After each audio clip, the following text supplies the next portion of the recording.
Yo, yo, yo, welcome back to the Hulaham Hour. I'm Kurtis, alongside Nick. It is the slowest day in sports, Nick. How's it going? Not bad, man. You know, for 6 months out of the year, we bitch about it being cold, and now it's been hotter than hell. Yeah, yeah, that's very true, man.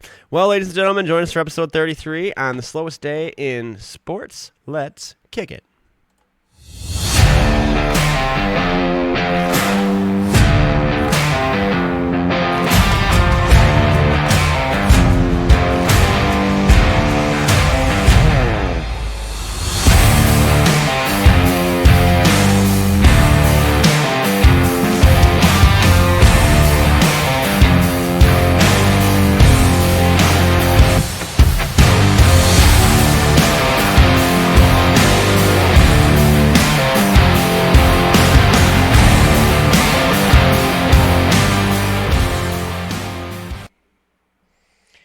All right, welcome back, ladies and gentlemen, to the Hulaham Hour.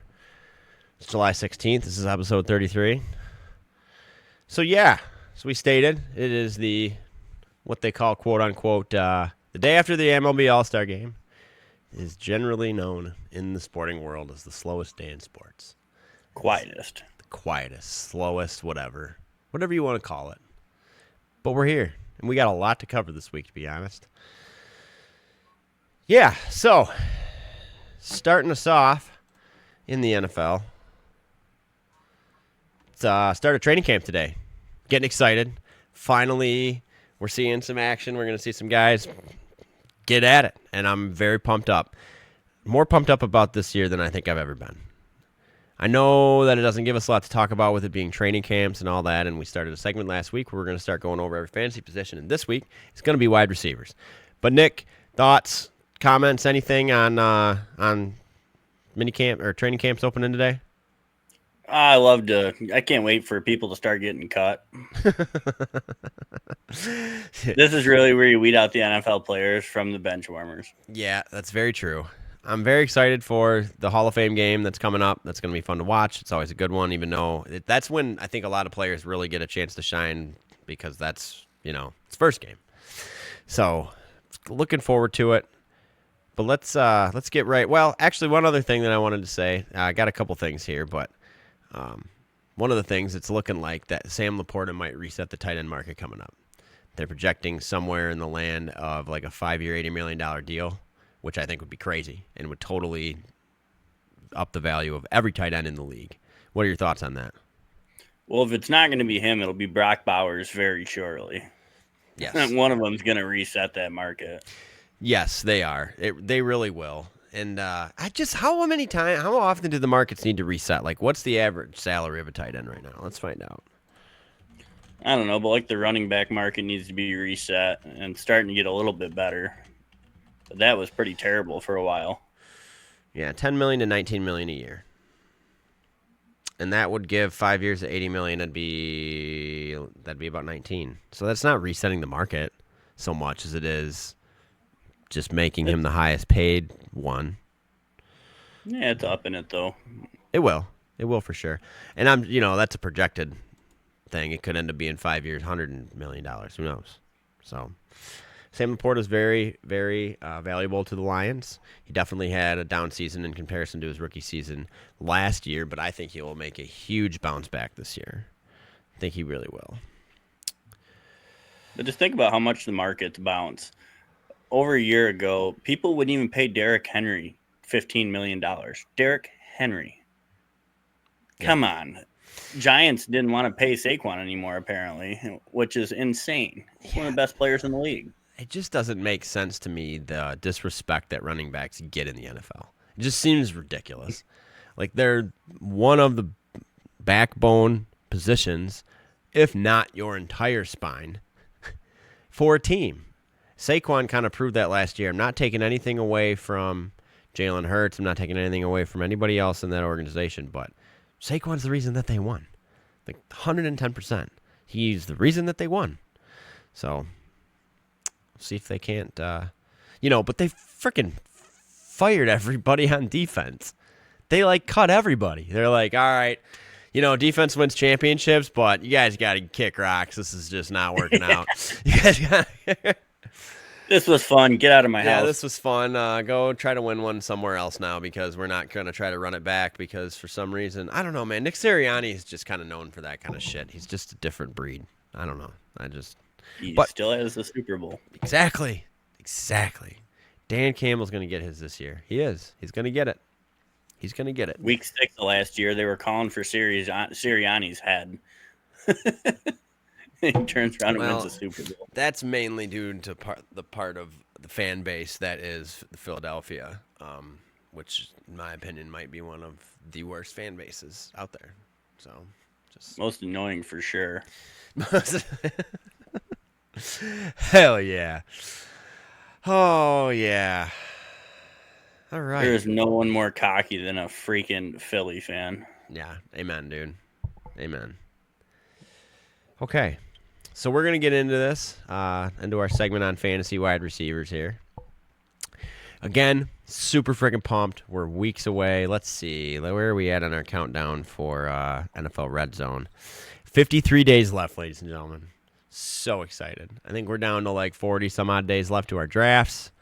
It's coming close. So get amped up. Get to studying. You listening here, that's a good start. So, all right. So, Nick, who you got this year as your number 1 overall wide receiver? JJ. Yeah? Oh, yeah. Yeah. He's already shown it doesn't matter who their quarterback is. Just throw it near him. Yeah, it's very true. Justin Jefferson is up there. I will say that. I'm going to have to agree with this number 1. That's who I would have picked as well. Jamar Chase. You know it. That is who FantasyPros, shout out FantasyPros. PPR cheat sheet currently has Jamar Chase sitting as the number 1 wide receiver ranked in fantasy for this upcoming season. So, with that being said, it's kind of hard to argue against it. I mean, you can definitely give the argument for Justin Jefferson to maybe swap out for that. I think mainly the reason being, in this case, yes, you are 100% correct in the fact that anybody can throw to this man. But with that being said, it is going to be a new quarterback throwing to him this season, and I think that may be why he has the little slip to 3. He's actually 3 on this list. Would you like to make a gander as to who number 2 would be? Oh, God, he's number 3. And I don't agree with this whatsoever. Not one bit. Oh, then I'm never going to get that. Who? CeeDee Lamb. That depends a lot on Dak's health. It does. And it's not even Dak's health. It's just Dak's ability or inability to play the quarterback position at a high level. I just don't think he's got it in him. I think that Jerry Jones has been riding this mistake for making him there. I just don't know. He's just never impressed me. He's either hurt or he's not playing well. Yeah, he's gotten the Cowboys to a couple playoffs, but he's never done anything with it. So I don't agree with that because I just don't like taking Dallas players either. Shit show. Fucking screwed me last year. Yeah, see? Case in point, people. Case in point. So, yeah, got CeeDee Lamb at number 2. Got Justin Jefferson at number 3. I really, if it wasn't for the fact that they're in our division, I would really like to see McCarthy and Justin Jefferson have just a tremendous freaking connection. But I kind of hope that it sucks a little bit in the same breath. So I do too, and I'm a Michigan man. Like, as cool as it would be, hold off a little bit. Like, yeah, not having it. So, all right, 4. Again, it's a trending topic here of health. And I just really hope that we can stay healthier as a league. The Lions got the worst injury bug last year, hands down, had the most injuries of any team by a landslide. We got to figure something out. I understand that you can't take injuries out of the game, but there's got to be something done to where they play on the real grass in comparison to turf, as we've talked about on this channel before. The fact that I'm a big believer in all these organizations have enough money to grow their own grass, indoors or outdoors, because LED lights can grow grass now. What a concept, huh? Just make it. And the statistics show that like over 90% of ACL tears happen on artificial turf. So get rid of artificial turf, get some real grass going, and have the players not only play better every year, but play longer. Period. But hey, we're just the Hulaham Hour. So yeah, number 4, Puka Nacua. If Puka can stay healthy, he's a force. And I really think what's really going to help him too this year is the fact that now they have Davante Adams for his veteran leadership and to open up the defense a little bit for Puka. Because Puka is not so much a deep threat as he is a middle of the field guy with his big build and his ability to jump higher than anybody. And Davante can take the top off the defense. And when you have to cover both of those things, it's damn near impossible. So that could be a very, very, very wicked 1-2 punch. And they have Davante this year all the way down at 17, which I get why he's there, but could be a steal of the draft. So who do you think's at 5? Oh, I don't have a clue with this list. Oh, yeah. Give me a guess. Nope. Malik Neighbors. Oh. If Russell Wilson can get some chemistry with him, maybe. You mean if Jackson Dart can, so you can bench them 2 old motherfuckers and let your rookie start. I know, and I can just see how this is going to play out in New York. It's going to start out with Russell Wilson, and then something's going to happen, and they're not going to be ready to roll with Jackson Dart yet. So, like, Jameis Winston will probably go, like, 2-2 with, like, 4 touchdowns and 10 picks. Bless you. Thank you. And Malik Neighbors will get punched. Bless you. Yeah, it sucks being allergic to life, doesn't it, bud? Kind of. Yeah, the Giants are kind of a mess. The Browns are the biggest mess in the league, but that's why they don't have a wide receiver, it looks like, in the top. I can see till 24, and I don't see a clue. Records are still deciding between their 5 fucking quarterbacks. Yeah, I think I just seen another one of their players got arrested recently, too. Go figure. Well, that's why you go to Cleveland. Why do you think Deshaun went there? Get arrested and eat soul food. Deshaun got in trouble in Houston, no longer welcome. He's like, where can I go where they welcome anybody? Yeah. Welcome to Cleveland. Welcome to Cleveland. We don't care what you did. Yeah, it's freaking crazy. Yeah. So 6, we got our boy Amon-Ra St. Brown. Seen a funny little tidbit the other day that I think it's from one of the clips of the shows on Netflix or something. I can't remember, but it was an interview. Amon-Ra St. Brown's, it's either girlfriend or wife, was in charge of counting how many wide receivers were taken ahead of Amon-Ra in the draft. And when he got called, she told him 14, and she was wrong. It's actually 16, but he rocked 14. And in the interview, he ended up finishing it up with, Goff wears 16 better than I'll ever wear it. And I thought that was really cool. So, but fun little stat there for those of you that did not know that. So, yeah, Amon-Ra, as long as he can stay healthy again, he did have a couple games last year that he's had ankle problems or what the hell ever, but he's a beast. He will be there. He will be a force. He's a very, very, very good PPR wide receiver to have because even if he doesn't go off for 100 yards, he's still going to get 14 snags. Oh, yeah. And in PPR, that's what we're about, babies, them snags. Man, I kind of wish we would have voted in last year, and I'm not going to, bring it up again because I got voted down, but for half point per rush attempt. That would have been fun.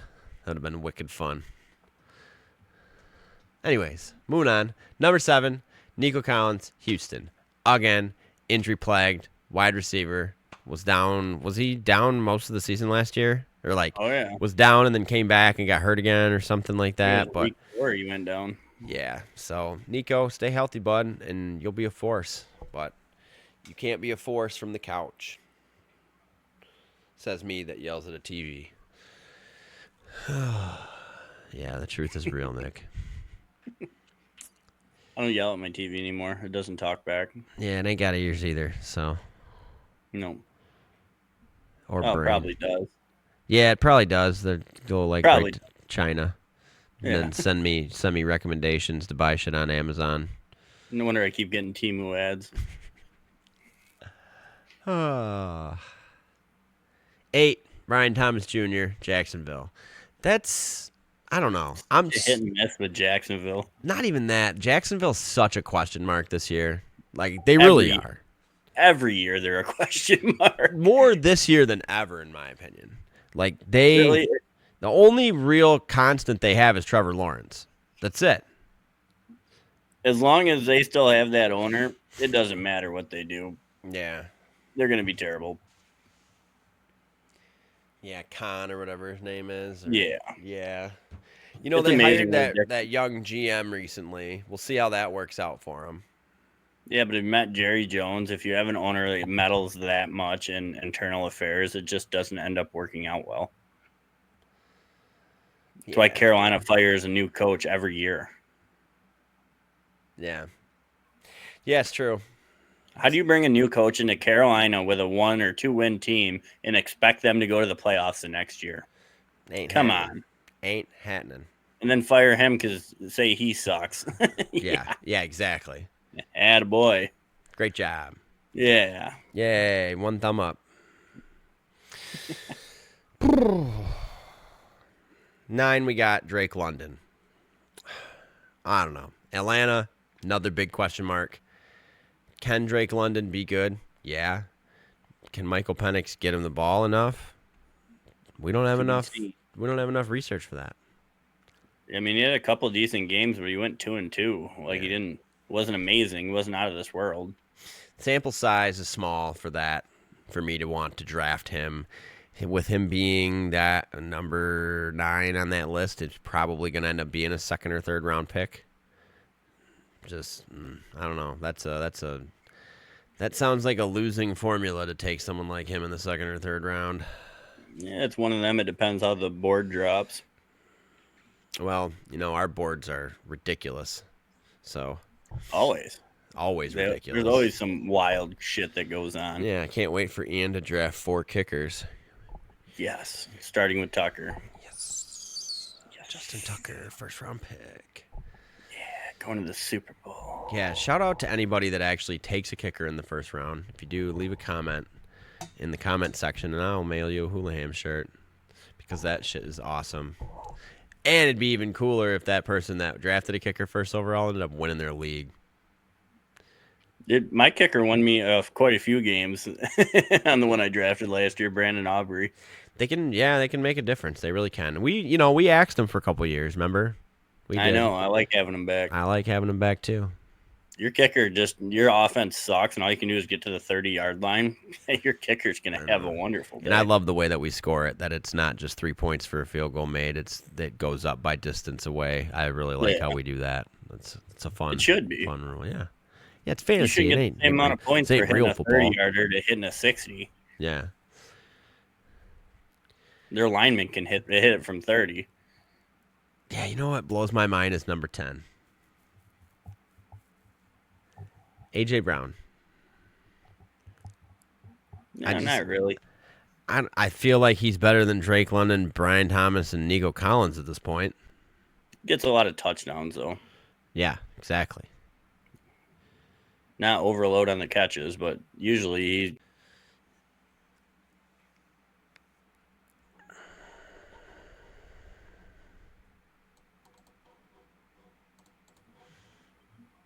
Yeah, I don't know. We'll see, because I'm trying to find where... Oh, where is he? Yeah, Davante Smith is 24. So, they're relatively close, but it's still anybody's ball game as to who the best fantasy player is between those two on that team. For wide receiver-wise, that is. Because Saquon is obviously the superior fantasy player on that team. Yeah, that's why they're not in the top 5 or even close. For sure. Excuse me. You want to win, put Saquon in. Yep. Ooh, I like this. And I really do hope that he blossoms into the player I think everybody else is hoping to happen. But we got Ladd McConkey at number 11. I just liked watching him play. He runs a really tight route. He's quick. He's humble. He's just, I don't know, man. He's just got all the potential in the world. I just want to see him succeed. I just think he seems to disappear at times. Like, he's had some great games, but he seems to disappear in others. Yeah. Great players find a way to get open. That they do. Every great player has to deal with double teams and zone coverages across the middle and shells, and he's got to figure it out. Yeah, I think there's still a lot to be figured out in Los Angeles. I think that, at least for the Chargers, well, even for the Rams, but Jim Harbaugh's got a good game plan, I think, in place, and Justin Herbert is definitely his dude. Like that's the style of quarterback that fits the way he wants to play really well. But what the Chargers have been lacking is a consistent run game. You can have a really good quarterback, because they were talking about that the other day on ESPN. They were saying, is Justin Herbert a better quarterback than Jalen Hurts? Because according to their ranking list right now, not for fantasy, but just as like the generalized ranking of quarterbacks and how everybody finished, Justin Herbert's 7 and Jalen Hurts is 9. Guess what? Jalen Hurts won a Super Bowl and was Super Bowl MVP, and yet he's, you know what I mean? It just doesn't. Yeah. And so they were kind of snowballing that entire thing into the fact that Jalen Hurts is literally kind of being overlooked for his accomplishments so far in such a young, tenure in the league, really. I mean, what is it, third or fourth year? 6. Oh, has it been that long? God, time flies. Anyways, you know what I'm saying.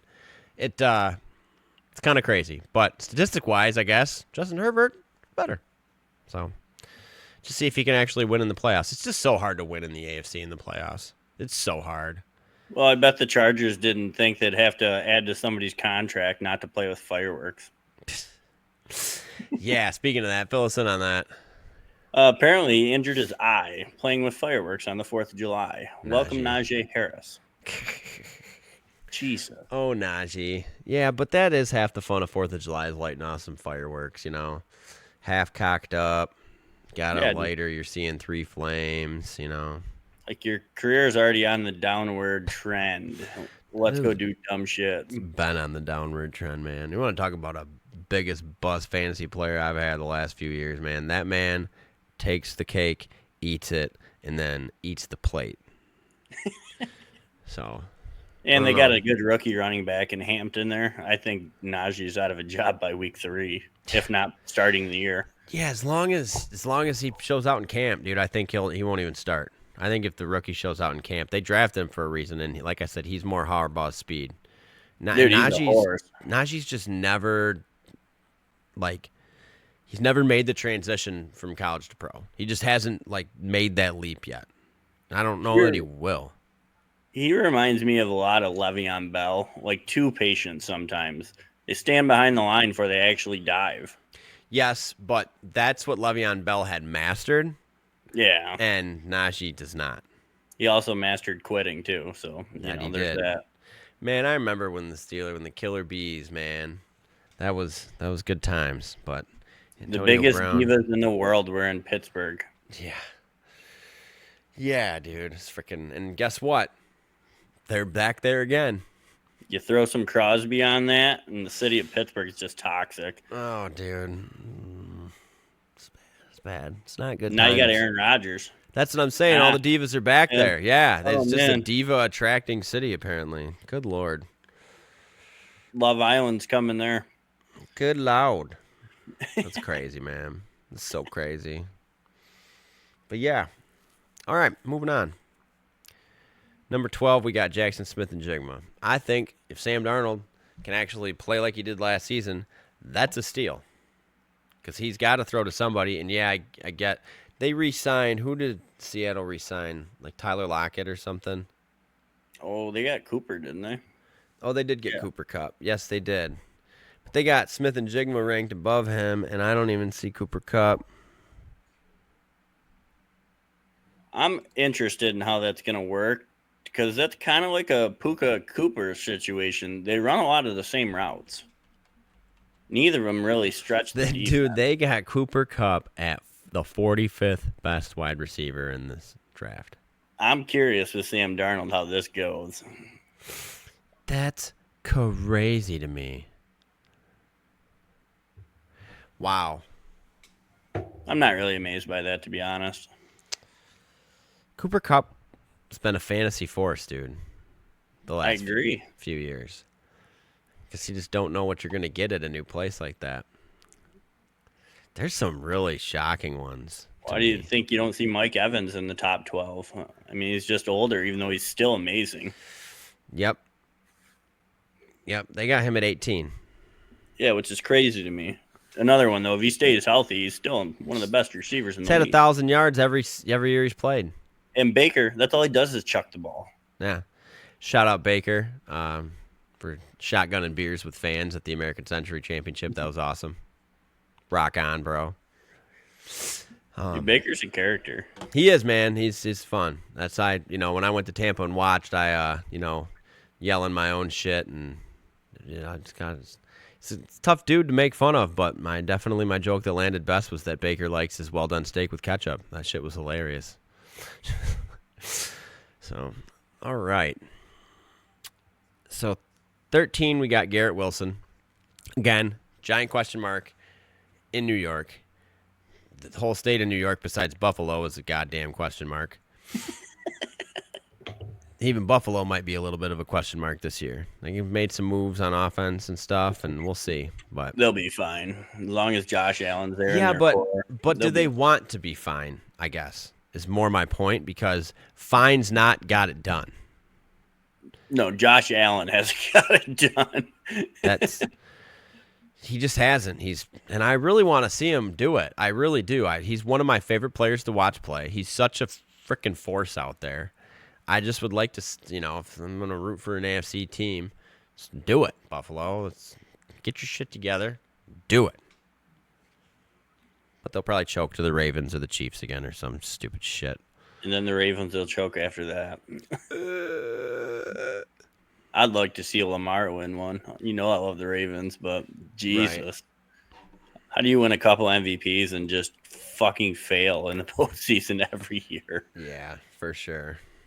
And their defense, you can't say is their fault. No, not at all. Not at all. Like when you hear Joe Burrow complain, it's a logical complaint. Hell yeah. Okay, so 14 got T. Higgins. He stays healthy. Damn. That 1-2 punch in Cincy's always been a force. So, well, they're going to have to score 55 a game to win. They spent all their money on offense. Again, for the 11 millionth year in a row. Great job, Cincinnati. And why is Joe Burrow the only winning quarterback that wouldn't restructure his contract? Oh, I wonder why. Damn, every other quarterback, though, is like, yeah, sure, we can get more people. He's like, fuck that. Yeah. Give me my money. Yeah. Well, my Batmobile, bitch. Yeah, and I got to move now because people rob my shit. Excuse me. All right. We got Rashee Rice at 15. Tyreek Hill at 16. Again, huge question mark. 17, Davante. 18, Mike Evans. 19, Terry McLaurin. That's if dude even plays, honestly. Yeah. And he probably, at this point, it's looking like he won't. DJ Moore at 20. Marvin Harrison Jr. at 21. I think that's a little ridiculous. Kyler is such a question mark to me. He is. But talent level-wise, man, it's just unbelievable to me. He's got Cortland Sutton at 22. Got DK Metcalf at 23, which, again, that's going to be a huge question mark. Big time. Which I had Cortland last year, and, he finished out strong, but there was a lot of games where he just put up nothing. Yep. That's the Bo Nix effects a little bit. Yeah, it was just like, man, you either bite the bullet or you're going to blow somebody out with him on your team. Yeah, the few times I watched the Broncos last year, it just seemed like Bo Nix, when he finds that chemistry with somebody that game, he just kind of sticks with it the whole game. And if it wasn't Cortland Sutton, you ain't getting shit. No, he needs to be more involved. Mm-hmm. So, yeah, DK Metcalf, 23. Devontae Smith, 24. It is a good batch of wide receivers. Zay Flowers at 25. Chris Olave at 26. Jalen Waddle at 27. God, you think at some point Miami. I think at some point this year, if Miami doesn't get off to like a 4-2 start, that they'll unload either Waddle or Hill. I do. Well, they're going to have no choice because Tyreek Hill will be in the media demanding a trade like he does every time they fucking lose. Yeah. Yeah, it's very true. Very expected as well. Yeah, he does it all the time. And then sometimes apologizes because I don't want to leave. Yeah. Yeah, like they got J-Mo at frickin' 30, dude. That's insane. Travis Hunter's at 31. What are your thoughts on Travis Hunter, taking him? I don't know. He wasn't that great of a receiver. I thought he was a better defensive back than he was a receiver. And it sounds like they're going to play him more a receiver than he is defensive back. I think that's a mistake. He's labeled as a wide receiver in fantasy football. I know. Now, however, we play IDPs in our leagues. So, that being said, he's going to score for both, no matter what. You can't put him in an IDP's position slot because he's an offensive designated player.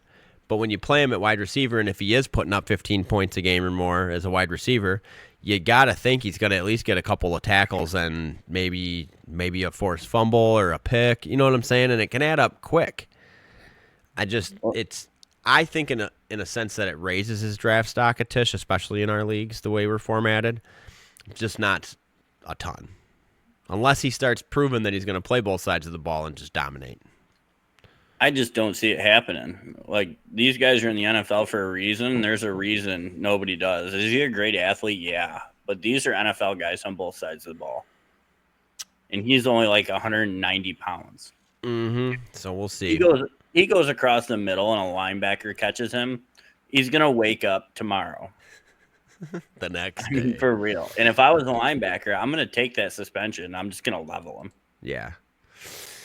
So many of them would. Whoops. I didn't see him. Oopsie poopsie. Yeah. How many fingers do I have up? You can't see because you're fucking sleeping. All right. Round up the list here. Got 32 Xavier Worthy, 33 Jerry Jeudy. Oh, there's Cleveland's first. Dude, they don't even have one in the top 32, which means that's pathetic. Oh, Xavier Worthy was such a letdown last year. Oh, here you go. Calvin Ridley's the best wide receiver in Tennessee, and he's 35. Which I think is just so many question marks around that team. You know what? Is Cam going to be the quarterback they think? I'm trying to find the team that has the worst ranked number 1 wide receiver. I'm trying to think on that list. LA, I don't think I heard a receiver. So you got Khalil Shakir in Buffalo is 38. He's their top. You have Juwan Jennings, San Fran. He's their top at 39. Jacoby Myers, Las Vegas at 40. He's their top. And then at 41, you've got Stephon Diggs in New England, and he's their top. And then you have, no, that can't be right. What? It is. Indianapolis. Michael Pittman Jr. is 43.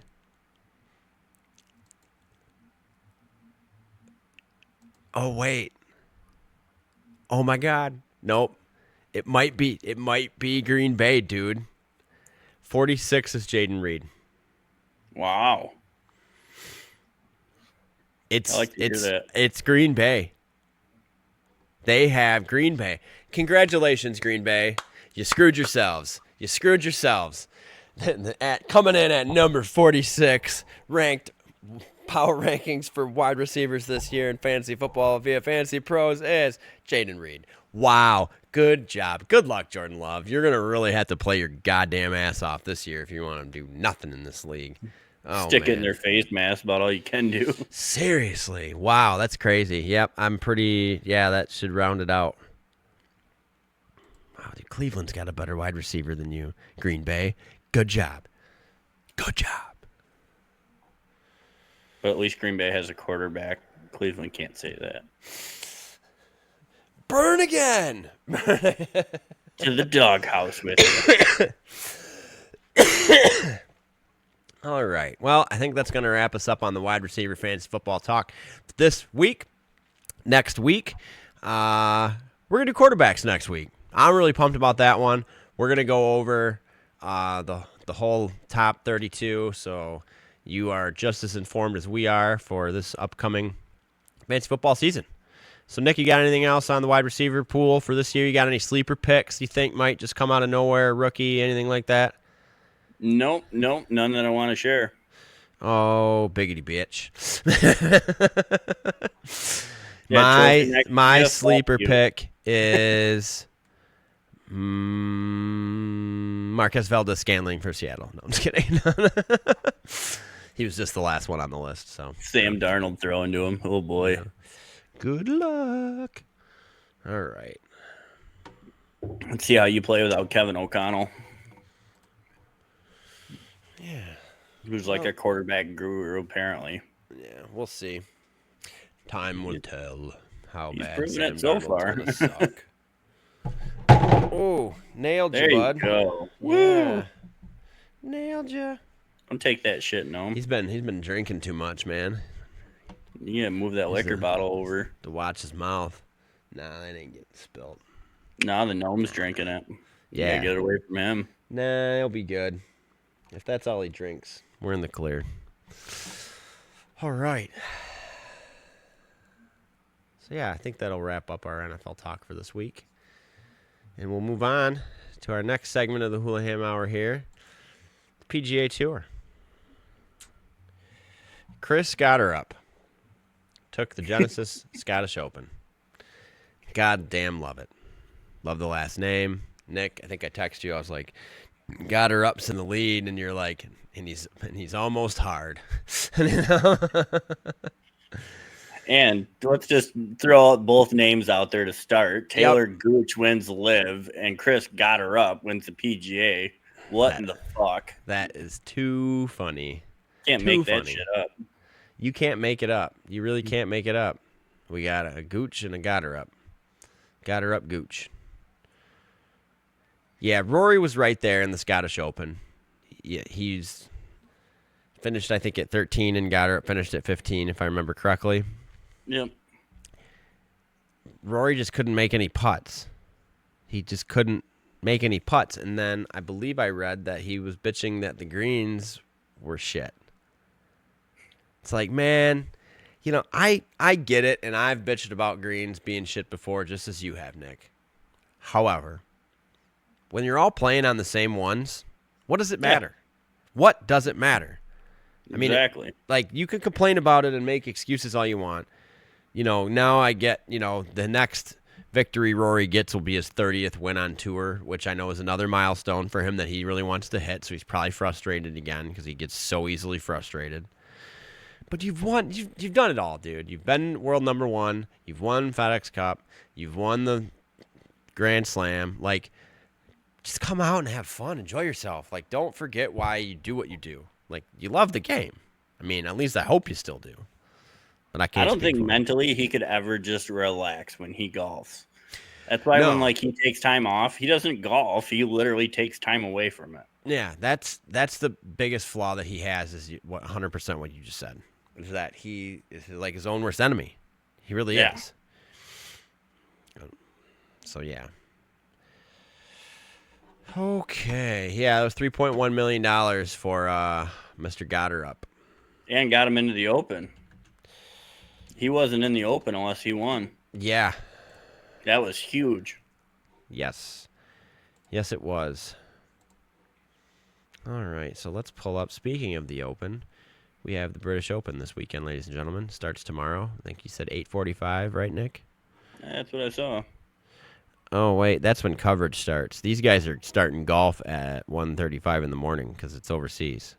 Oh, yeah. Again. Yeah, so, yeah, it looks like the first tee times are 1:35 in the morning, goes all the way. Oh, 8:45 tee time. Aaron Rye and Thagala. That'll be a good one. But, yeah. All right. Who you got in the Open?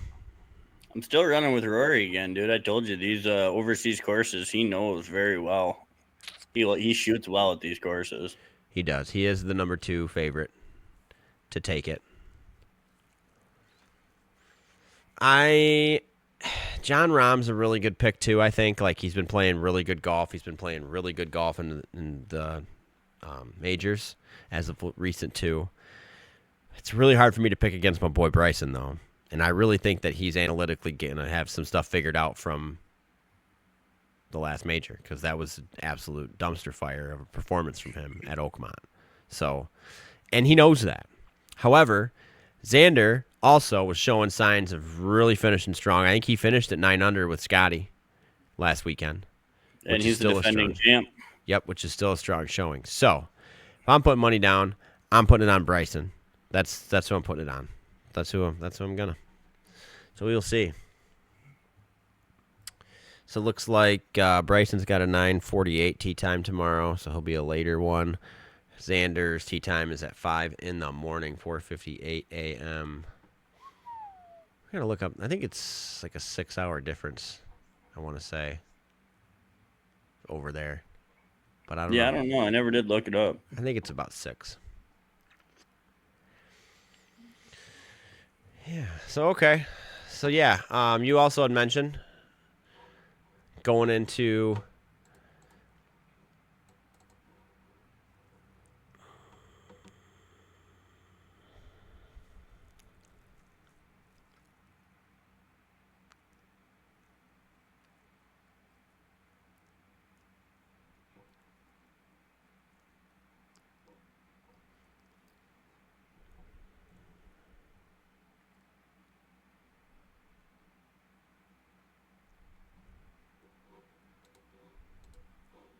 All right.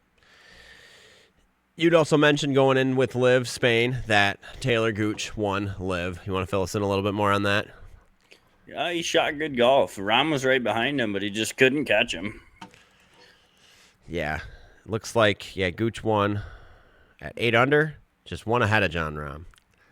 However, John Rahm's team, Legion 13, ended up taking the event.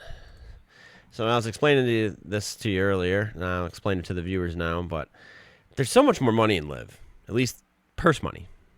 So Taylor Gooch won. He pocketed $4 million by himself for first place, which is $900,000 more than Gotterup won in the PGA. On top of that, Rahm took home $2.25 million by himself for second place, and since his team won, they got to split a prize pool of another $3 million, which brings John Rahm's total pretty much to what the winner of a PGA event won for second place. I really hope they get this merger finished. I really, truly do. It's just ridiculous that they haven't done it yet, and I really would love to see all these guys play again all the time.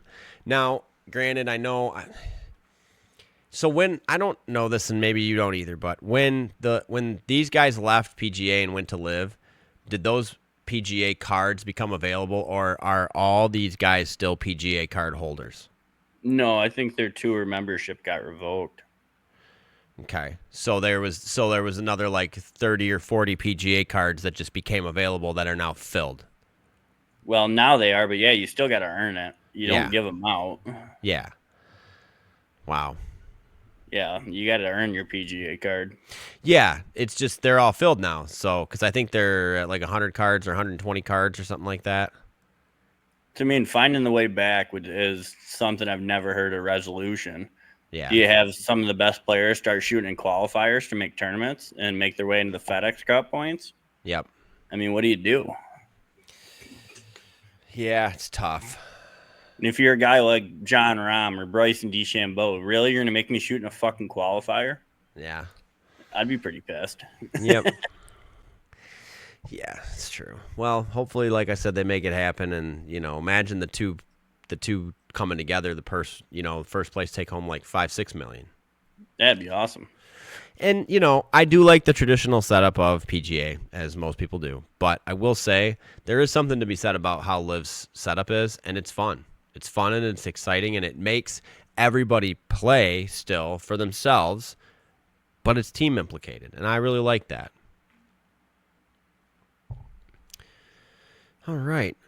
One more topic of golf. We had over the weekend the American Century Championship. And Nick, you know I butchered the guy's name that won. Go ahead and fill us in on who won. Joe Pavelski. Thank you. Don't butcher the great hockey man's name. I didn't want to. That's why I let you do it, because he was one of the greats for sure. But yeah, he's hitting them like the pros, dude. It was impressive. It was impressive to watch that. And all these celebrities drive like 300. It was kind of wild. Yeah. Yeah, it was. Let me pull up leaderboard here, because I know Charles Barkley holed out for Eagle on the first day. Had the best round he's ever played. I'm like, oh my God, this man's got a shot. And then absolutely shit the frickin' bed the last 2 days, man. Oh my God, was that terrible. And Steph made a run on Sunday until he shanked his drive off of 18. Mm-hmm. Yep. And then shanked his the 3 from the tee drive. Yeah. So it's stable forward scoring, for those of you that don't know. It's certain points for different how you finish. The only way you can get negative points is if you double bogey or worse something. So, and I don't know if guys were like putting for bogey if they just flat out picked it up afterwards if they missed or whatever, but just gonna fill you in on some of the really terrible golf played by some of these pro athletes. Jason Kelsey was negative 51. That's a lot of double bogeys or worse, man. Like almost every hole. Like almost every hole. Grant Hill, minus 54. Yeah. Loving it. Last was Dylan Dreyer. He was minus 63 on the whole tournament. Minus 22, minus 21, and minus 20. That's a big ouch. He's consistent. Yep. Yeah, Rich Eisen shot a minus 60. Baker Mayfield shot a minus 36. But he was out having fun with the people, shotgunning beers, and all sorts of fun shit. So shout out Baker. That was awesome. George Kittle was negative 34. Larry the Cable Guy was minus 31. Larry the Cable Guy beat out DeMarcus Ware, George Kittle, Baker Mayfield, Justin Reed, Jason Kelsey, Grant Hill. Like, that's something to tote your hat to if I'm Larry the Cable Guy. I will say that. Yeah. So we got Trevor Lawrence hit minus 27. Ray Romano hit minus 19. Charles Barkley finished at minus 17.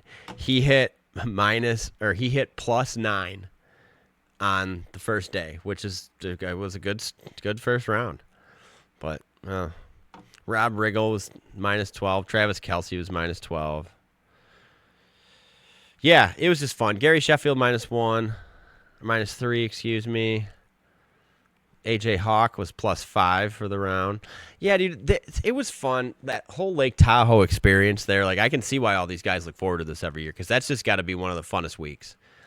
Do. I think they do some sort of other event on like Thursday, and then it's Friday, Saturday, Sunday. But that 17th leading up to it, with all the boats in the water and the people blaring music and the DJ, cool. It's just a fun atmosphere, and that's really at the end of the day what golf's all about. Sam Darnold, I almost watched him get an albatross. That was sweet. Well, they call it a double eagle, but it's an albatross. It was 2 on 5. It rolled right over the hole. It's incredible golf shot. Larry Fitzgerald finished with a 16. Josh Allen finished with a 20. Ray Allen finished with 21. Jerome Bettis finished with 22. Man, the bus with a plus 22, man. That's awesome. Patrick Peterson finished 23. Got Brian Urlacher finished 30. Man, he's a stick, dude. I've seen him swing. He's got it going on. Matt Ryan even finished at 48. Adam Thielen at 48. Tony Romo finished at 54. Annika Sorensen finished at 55. Steph Curry finished at 58. Twelman was 61. Jake Owen was 62. John Smoltz was 64. John Smoltz had a sweet hole out to get second. That was really cool, yeah. And, shout out to Pavlovsky, however you say it. I apologize again. Pavelski, thank you. He sunk an eagle putt to win it from like 20-something Yeah. feet. It was an incredible putt. It wasn't like it was just he could have literally 3-putted from where he was at, but he sunk it. He even walked it off. Could have 4-putted, actually. Yeah. So it was fun. I definitely will be tuning into that for the remainder of the time it's been going on. It's been going on over 30 years, though, which is super cool. So, yeah. Okay. All right. Last topic of the day here, because there is really no NBA or NHL news, so we're not even going to get into those this week. The MLB All-Star Weekend, man. I didn't get to catch a lot of it. I was a little bit out of town. However, Nick, fill us in, bro. Home Run Derby was fun. It was actually exciting to watch again. A lot of young guys, a lot of new faces, and it made it pretty interesting because you didn't know what any of these guys would have. Yeah. Like, Pete Alonso opted not to do it this year, even though he was an all-star because he's happy with his swing. But when you see him in the lineup, like, you expect 20 home runs around. Yeah. You had no idea what any of these guys were going to do.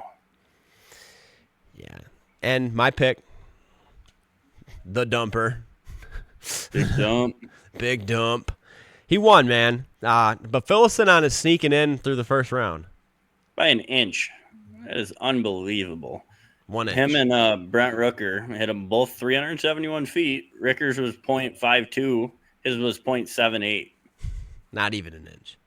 Like, how do you stat cast, though? I mean, you almost want to say it's a little bit rigged there. Well, you know what, though? At least he ended up winning it. At least it's not like he went into the second round and hit like 2 bombs, Brent Rooker is probably writing very angry letters. Like Ethan Albright. Shout out Ethan Albright. Respectful but angry. No, Ethan Albright's was not respectful at all. No, but it was disgraceful. We might just read that letter one of these times on the Hulaham Hour. Maybe next off season when we're in the downtime again, we'll read Ethan Albright's letter for a good laugh for everybody. So the big dumper, Cal Raleigh won. Showed out. It was fun. Awesome. Home Run Derby. I think they still got a little bit of tweaking to do with it, but overall, people tuned in to watch, and that's what counts. So, and it looks like we had a tie in the All-Star Game. However, it went into like a Home Run Derby type finale. Is that correct? Yep. And the NL ended up pulling it out. Yeah. So now they're like 2-10 or 2-11 in the last 13 now. Wow. Yeah, ended in 6-6 tie, settled by Home Run Derby with the NL victory. And Kyle Schwarber was named MVP even though he didn't even get a hit. Yeah, but he hit a couple bombs in the Derby. Hit 3 of them. Gotcha. Yeah, that helps. That won it for him. Yeah. That's why he got MVP. Yeah, for sure. Yeah, I mean, he won it. Doesn't matter how the stat tape says you did. It's just a matter about your performance. So I don't know. I thought Alonso should have won it with his 3-run shot in actual gameplay. Probably. Yeah, and you said that, there's O'Neal Cruz hit a 513-foot home run, which was one of the top 8 longest of all time in a home run derby. Yeah, it was absolutely insane. Incredible. It's awesome. I love it. 6'7", 26 years old, just unwound. Yeah. Well. All right. Tigers are back on Friday. All baseball is back on Friday. Yeah, so it's going to be another quiet day the next couple days, but we appreciate all of you joining us on today's quietest day in the sporting world. But Nick, you got anything else this week, bro? Nope. All right. Well, thanks again for tuning in, ladies and gentlemen. Don't forget to like, comment, subscribe. Tell us how wrong we are in the comments. And with that being said, we are Hulaham.